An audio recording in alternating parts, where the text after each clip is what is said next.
अस्सलामुअलैकुम। मेरे चैनल में खुश आमदीद। आज की वीडियो वाइकिंग्स के नाम।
वाइकिंग के बारे में दुनिया 793 से पहले नहीं जानती थी। 793 ही वो साल है जब पहली दफा वाइकिंग ने एक इलाके पे हमला किया, वहां की चर्च को जलाया, वहां के इलाकों को लूटा और वापस चले गए। यही वो सन था 793, जिसके बारे में यूरोप वाइकिंग से आशना हुआ है। वाइकिंग्स बेसिकली नाम से, वाइकिंग्स के नाम के बारे में अगर हम बात करें तो वाइकिंग से मुराद है कश्ती के, जो कश्ती होती है उसके फ्रंट साइड पे एक घोड़ा या फिर ड्रैगन नुमा जो है ना सर जो है ना बना हुआ होता है, उसको वाइकिंग कहा जाता है। ये नाम भी वैसे ब्रिटिश एक्सप्लोरर ने जो है ना वाइकिंग का नाम उन लोगों को दिए जो यूरोप पे हमले करते थे। 793 के बाद ये हमलों का सिलसिला जारी रहा। वक्तन फवक्तन ये लोग जो स्कैंडिनेविया में रहते थे, आइसलैंड या फिनलैंड वगैरह जो इलाके थे, इन इलाकों से ये लोग यूरोप पे हमले करते थे। 793 से लेकर 1100 तक ये जो एरा है, ये वाइकिंग्स का एरा है। वाइकिंग्स जिस इलाके में भी जाते थे, जिन इलाकों पे हमला करते थे, उन इलाकों को लूट लेते थे। सिर्फ लूट नहीं लेते थे बल्कि अपनी सकाफत, अपनी कल्चर भी वहां छोड़ देते थे। क्योंकि वाइकिंग्स की एक क्वालिटी थी, वो जब जिन इलाकों पे वो हमला करते थे, वो उन इलाकों को वापस छोड़ के नहीं जाते थे, बल्कि उन इलाकों में जो है ना आबाद होते थे। आज भी दुनिया के कई ममालिक में, इंग्लैंड, आयरलैंड, जो कि हमारे पास डेनमार्क वगैरह इलाके, इन इलाके में आज भी ऐसे इलाके मौजूद हैं जहाँ पे वाइकिंग्स ने जो जिन इलाकों की बुनियाद रखी है, वो इलाके अभी भी जो है ना मौजूद है। अच्छा, वाइकिंग्स सिर्फ उन लोगों को कहा जाता है जो कश्तियों के जरिए एक इलाके से दूसरे इलाके जाया करते थे, वहां पे जाके हमला करके उन इलाकों को लूट के, लोगों को मार के या तो वहां से टल हो जाते थे या वापस आ जाते थे। उन इलाकों को, उन लोगों को वाइकिंग्स कहा जाता है। हमारे जो ये वाइकिंग्स जो है ना गलत लफ्ज जो है ना उन लोगों के लिए भी इस्तेमाल करते थे जो स्कैंडिनेविया में इन्हीं अरसे में रहते थे। वो लोग जो है ना ताजिर हुआ करते थे, दुनिया से वो लोग तिजारत करते थे। उन इलाकों के लिए ये लफ्ज जो है ना इस्तेमाल नहीं होगा वाइकिंग्स।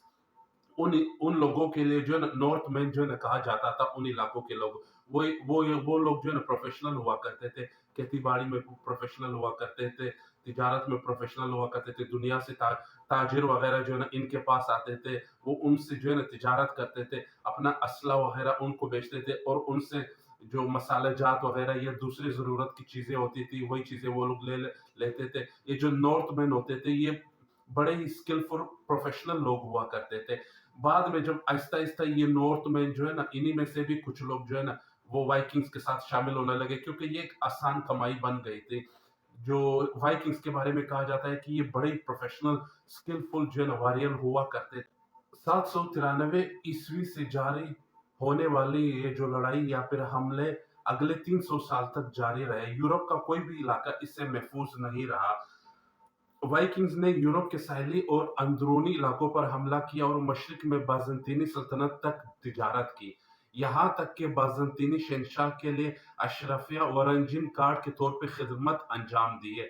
ان ثقافتوں پر ان کا اثر و رسوخ، جن کے ساتھ وہ بات چیت کرتے تھے، زندگی کے عملی طور پر ہر پہلو میں کافی تھے. ہر پہلو میں جو ہے ان کے اثرات ان لوگوں پہ رہے جن کے ساتھ انہوں نے تجارت کی یا کوئی لین دین کے. خاص طور پہ اسکاٹ لینڈ، برطانیہ، فرانس اور آئرلینڈ کے علاقوں میں انہوں نے ڈبلن کی بنیاد رکھی. فرانس میں نورمنڈی کو نو آباد کیا، برطانیہ میں ڈینیلو کا علاقہ قائم کیا اور اسکاٹ لینڈ بر میں متعدد کمیونٹیز میں آباد ہوئے. آئس لینڈ اور گرین لینڈ میں رہنے والے ان لوگوں نے پورے یورپ تک اپنا کلچر پہنچایا. یہی وہ لوگ تھے جن کے بارے میں کہا جاتا ہے کہ یہ لوگ پہلی دفعہ امریکہ گئے. امریکہ جو ہے نا پہلی دفعہ انہی لوگوں نے جو ہے نا دریافت کیا. آثار قدیمہ سے کچھ ایسے بھی ثبوت ملتے ہیں جن میں یہ ذکر ہے کہ یہ جو نارتھ مین ہے یا وائکنگز ہے، یہ پہلی دفعہ امریکہ آئے. حالانکہ ہمیں یہ ہسٹری میں بتایا گیا کہ کرسٹر کولمبس ہی وہ بندہ تھا جو 1492 یا 1490 میں پہلی دفعہ امریکہ پہنچا، جنہوں نے پہلی دفعہ جو ہے نا امریکہ کو دریافت کیا. لیکن یہاں جو ہے نا وہ سین کچھ اور ہے. اگرچہ مشہور طور پہ سینگ والی ہیلمٹ پہنتے تھے یہ لوگ سینگ والی ہیلمٹ پہنتے تھے، جنگجو کے طور پہ تصور کیا جاتا تھا ان لوگوں کو. لیکن یہ بات بھی غلط ہے کہ سارے جنگجو ہوا کرتے تھے یا پھر سارے سینگ والے ہیلمٹ پہنا کرتے تھے. سینگ والی ہیلمٹ دراصل ان کے کلچر کا حصہ ہوا کرتا تھا. خیر، وائکنگ کے لفظ کی اصلیت پر ابھی تک جو علم رکھنے والے حضرات ہیں وہ ابھی بھی اس کے اوپر ڈسکشن کر رہے ہیں کہ یہ جو وائکنگ کا لفظ ہے یہ اصل میں کہاں سے آیا، اس کا مطلب کیا تھا. جیسے کہ شروع میں نے آپ دوستوں کے ساتھ مینشن کیا کہ جو وائکنگز کا جو کلچر تھا، اس کلچر میں خواتین کو بہت زیادہ اہمیت دی جاتی تھی. وہ بہت زیادہ آزاد تھے. ان کو جو ہے نا بنیادی اور سیاسی اور کاروباری کئی طرح کے اکنامیکل جو ہے نا رائٹس ان کو حاصل تھے. ایسے رائٹس جو آج کل بھی جو ہے نا زیادہ تر خواتین کو حاصل نہیں ہے. اسکینڈینیوین ثقافت میں خواتین کی اگر بات کریں تو خواتین کو بہت سے دوسرے لوگوں کے مقابلے میں زیادہ آزادی حاصل تھی. خواتین جائیداد کے وارث ہو سکتی تھی. وہ جو ہے نا غیر شادی شدہ ہونے کی صورت میں کہاں اور کیسے رہنا ہے یہ ان کا ہی اختیار ہوا کرتا تھا. وہ ڈیفرنٹ طرح کے کاروبار کر سکتے تھے، جیسے شراب خانے چلانا، ہوٹلوں چلانا، دکانیں چلانا. ان سب کا یہ لوگ جو ہے نا مالک بھی بن سکتے تھے. اپنی جائیداد سے یہ لوگ اسے خرید بھی سکتے تھے. ان کو قانونی حق حاصل تھا کہ وہ خواتین جو ہے نا ان کے مالک ہو سکتے تھے. عورتیں جو ہے نا فریجا دیوی یا اوڈن دیوتا کی پیغمبر جو تھی، کوئی مرد مذہبی رہنما نہیں تھے. اوپر لوگوں کے لیے دیوتاؤں کے پیغامات کی تشریح کرتے تھے. شادیوں کے اہتمام قبیلے کے مردوں نے کرنا ہوتا تھا. عورت اپنے ساتھی کا انتخاب کر سکتی تھی، لیکن مرد بھی جو ہے نا مرد کو یہ بھی اختیار حاصل تھا کہ وہ بھی جو ہے عورت کا اپنے ساتھی کا وہ کر سکتا تھا اختیار. خواتین کا لباس اور زیورات ان کی سماجی طبقے کے مردوں سے ملتے جلتے تھے اور نہ ہی جنس میں بالیاں پہنی جاتی تھی. ان کی خواتین میں ایک ثقافت یہ تھا کہ یہ لوگ بالیاں نہیں پہنتے تھے. ان کے نزدیک یہ جو کمتر درجے کے لوگ ہوتے ہیں وہی بالیاں پہنتے ہیں. آج کل ہمارے بھی جو ہے نا ثقافت یا پھر کلچر کچھ ایسا ہی ہے. وہ ناک کا کوکا جب پہنا جاتا ہے تو یقیناً جو ہے نا وہ زیادہ تر لوگ جو نیرو مائنڈیڈ ہوتے ہیں ان کو جو ہے نا عورت غلط لگنے لگتی ہے. تو ان کے اندر بھی یہ کلچر تھا. زیادہ تر اسکینڈینیوین جو ہے نا جو لوگ تھے وہ کسان ہوا کرتے تھے. وہاں لوہار بھی تھے، جو بختر بنانے والے، شراب بنانے والے، سوداگر بنانے والے یا پھر دوسرے جو ہے نا یہ سارے مرد کرتے تھے. لیکن کچھ خواتین ایسے بھی تھی جن کو ان پروفیشنلز میں سے جو ہے نا وہ پروفیشنلسٹ ہوا کرتے تھے. وہ لوگ بھی جو ہے ان کاموں میں اہم جو ہے نا رول ادا کرتے تھے. ایون یہاں تک وہ مردوں کے ساتھ مردوں کے شانہ بشانہ لڑنے بھی جایا کرتے تھے. اگر کہا جائے کہ اس ٹائم پیٹریارکل سوسائٹی نہیں ہوا کرتی تھی، اس ٹائم پیٹریارکل اور میٹریارچل دونوں سوسائٹی ہوا کرتی تھی، جو آج کل ہماری فیمنسٹ عورتوں کو زیادہ تر گلا رہتا ہے. اچھا، دوسری ایک چیز بتاتا چلو، جو وائکنگز کی عورتیں ہیں ان میں ایک رواج تھا. یہ لوگ صفائی کو بڑی اہمیت دیتے تھے. صفائی ستھرائی جو ہے نا ان کی اولین درجہ ہوتا تھا. یہ لوگ جو ہے نا ان کو مذہبی ایک رسومات کے طور پہ انہیں لیا جاتا تھا. اس چیز سے ہمیں بتاتا ہے کہ یہ لوگ خاص طور پہ اپنے ناخن کی جو ہے نا کیئر کیا کرتے تھے، اپنے بالوں کا کیئر کیا کرتے تھے. ان کی کوشش ہوتی تھی کہ وہ صاف ستھرے رہے. ناخن کا کلچر مجھے تو ایسا لگ رہا ہے ہمیں پاس اسکینڈینیوین سے یہاں ملا ہے.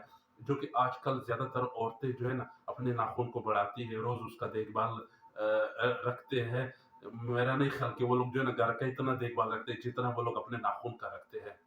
वाइकिंग्स के मज़हब के बारे में अगर बात करता चलूँ तो वाइकिंग्स जो है ना उनका एक ख़ास मज़हब नहीं हुआ करता था। उनके लिए डिफरेंट हीरोज़ होते थे, जैसे कि हमारे पास आता है एसगार्ड, मिडगार्ड वग़ैरह, रैग्नारोक या फिर वो ओडन वग़ैरह, इस तरह के देवता जो है ना हुआ करते थे। ये इन देवताओं को वो लोग पूजा करते थे। वो लोग चूँकि लड़ने वाले थे, वो अपने लड़ने में अपने सुपीरियर या अपने आइडियल को कॉपी करते थे। वो आइडियल उनका मज़हब बन जाता था। कई खुदा होते थे, एक खुदा नहीं होता था। ऑपोजिट ईसाइयत की, ईसाइयत में तो जो है ना एक खुदा और ईसाई जो हमारे मसीह बरादरी है, सॉरी ईसाई नहीं, मसीह बरादरी है, वो उस जमाने में जो है ना ईसा अलैहिस्सलाम की पैरवी करते थे, आज भी करते हैं। जो उनका एक नजरिया हुआ करता था, वो जो ये जो वाइकिंग्स का जो मजहब है वो बिल्कुल इससे अलहदा था। ईसाई जो है ना इनको पागन कहते थे, जबकि ये लोग इनको ईसाई को पागन कहते थे। मजहब भी एक अहम इशू रहा लड़ने में। ईसाइयत या फिर मसीह जो हमारी मज़हब है वो तकरीबन 300 बीसी पहले हमारे पास आया, दुनिया में आया। उसके बाद ये आहिस्ता-आहिस्ता फैलता चला गया। बाद में रोम का जो है ना ऑफ़िशियल जो है ना वो बन गया। पूरा रोम एम्पायर का ऑफ़िशियल जो मज़हब है वो ईसाई बन गया। इसके बाद वो आहिस्ता-आहिस्ता पूरे यूरोप में फैला। तो मज़हब भी जो है ना एक इश्यू था जिसकी वज़ह से ये लोग लड़ते थे। या जो ओडन को मानने वाले थे वो दूसरे मज़हब के लोगों को जो है ना कमतर समझते थे। उनको मारना, उनके माल ज़ब्त करना अपने लिए एक शान समझते हैं। वाइकिंग्स लड़ने के साथ-साथ सिर्फ ये लोग जो है ना लड़ नहीं सकते थे। ये लोग प्रोफेशनल स्किलफुल भी हुआ करते थे उस ज़मानों में। ये लोग प्रोफेशनल लेवल की जो है ना जहाज़ बनाते थे। आज 3000 या 3500 कबल मसीह जो है ना कहा जाता है कि वाइकिंग्स के पास उस ज़माने में भी जहाज़ हुआ करते थे। जो ये कश्तियाँ होती थी, छोटे-छोटे कश्तियाँ होती थी, उसको पैडल से जो है ना चलाया करते थे। ये लोग यही कश्तियाँ जो है ना लॉन्ग सफ़र तो नहीं कर सकती थी, लेकिन छोटे-छोटे सफ़र के लिए ये लोग पैडल वाली कश्तियाँ जो है ना बनाते थे। नाइडाम एक कश्ती है जो कि पहले कहा जाता है कि 3000 या 3500 कबल मसीह पहली दफ़ा एक बड़ी कश्ती इन्होंने बनाई। इस कश्ती के ज़रिए 300 से 400 लोग एक जगह से दूसरी जगह या फिर 200 के करीब लोग एक जगह से दूसरी जगह पहुँचाया करते थे। इस कश्ती को देखते हुए फिर कश्ती बनाने का रिवाज वाइकिंग्स के अंदर या स्कैंडिनेवियन एरिया में बढ़ा, क्योंकि ये लोग दुनिया से अलग-थलग थे। ज़मीन इनके पास कम थी, इनके पास ज़्यादातर समंदर थे, तो ये नेचुरल है। जो चीज़ आपके साथ जो है ना नहीं होती तो आप उसी की तरफ ही जाते हैं। तो इन्होंने जो है ना कश्ती बनाने में काफ़ी जो है ना महारत हासिल की। इवन इनकी कश्तियाँ रोम वगैरह, रोमन एम्पायर वगैरह भी खरीदते थे। ये लोग इतने प्रोफेशनल थे। कश्तियाँ बनाने के साथ ये लोग जो फसलें उगाना या फिर काश्तकारी में जो है ना ये नंबर 1 थे। ये लोग यानी सिर्फ़ ये लोग जो है ना लड़ाकू नहीं थे। लड़ाकू ये आपको दुनिया में वाहिद कौम मिलेगी जो लड़ाकू के साथ-साथ प्रोफेशनल स्किलफुल भी हुआ करते थे। इवन इनके बारे में यहाँ तक कहा जाता है कि ये लोग पार्ट टाइम जो है ना लड़ाई झगड़ा करते थे। जैसे हम पार्ट टाइम स्पोर्ट्स करते थे, क्रिकेट, फुटबॉल वगैरह खेलते हैं, ये लोग पार्ट टाइम जो है ना लड़ाई झगड़ा करते थे। जब काश्तकारी का सीज़न होता था तो वो अपने काम में मसरूफ़ होते थे। कश्तियाँ बनाना, लोहा वगैरह ये उनमें मसरूफ़ होते थे। जब काम कोई नहीं होता था फिर ये लोग ऐसा पिकनिक के तौर पे चलो आज इस इलाके पे हमला करते हैं, इसको लूट के आते हैं। तो ये लोग ये सारा काम पार्ट टाइम, यकीनन तौर पे वाइकिंग्स जहाँ भी गए उन्होंने अपना मिरास वहाँ छोड़ा, कल्चर छोड़ा, ज़बान छोड़ा। यूरोप के अभी तक कई ज़बानों में वाइकिंग जो स्कैंडिनेवियन ज़बानें हैं, उनके अल्फाज मिलते हैं, उनके तारीखी मकामात मौजूद है, ऐसे इलाके मौजूद है जहाँ जो इलाके इन्होंने आबाद किया। मोटा-मोटा इन अ नटशेल अगर मैं आपको बता दूँ तो वाइकिंग एक कौम हुआ करती थी, या फिर कई कबीले मिलके उन्होंने एक कौम बनाई जो दूसरे इलाकों को लूटते थे, लूट के साथ-साथ उन इलाकों पे कब्ज़ा करते थे, उन इलाकों को आबाद करते थे। ऐसा नहीं है जो हमारे वाले अफ़गानिस्तान से आते थे तो वहाँ ये या फिर वो जो यहाँ से आप कह सकते हो एक मेरे ज़हन में नहीं है, लाकू खान वग़ैरह जो यहाँ जाते थे इलाके को पूरी तरह बर्बाद कर देते थे। ये लोग जिन इलाकों पर हमला करते थे उन इलाके को लूट लेते थे, उन इलाकों को अपना घर बना देते थे और इन्हीं इलाकों पे हुकूमत करते थे। हुकूमत ये लोग स्किलफुल लोग हुआ करते थे। स्किलफुल से मेरे मुराद हर चीज़ में इनको महारत हासिल थी। उन्होंने जो है ना अपना कल्चर छोड़ा। इंग्लिश में को ज़्यादातर ऐसे अल्फाज हैं जो स्कैंडिनेवियन वाइकिंग्स की ज़बान बोली जाती है। खैर, ये थी वाइकिंग्स के बारे में थोड़ी सी इन्फॉर्मेटिव वीडियो। पसंद आई है तो वीडियो को लाइक कीजिए और मुझे फॉलो कीजिए।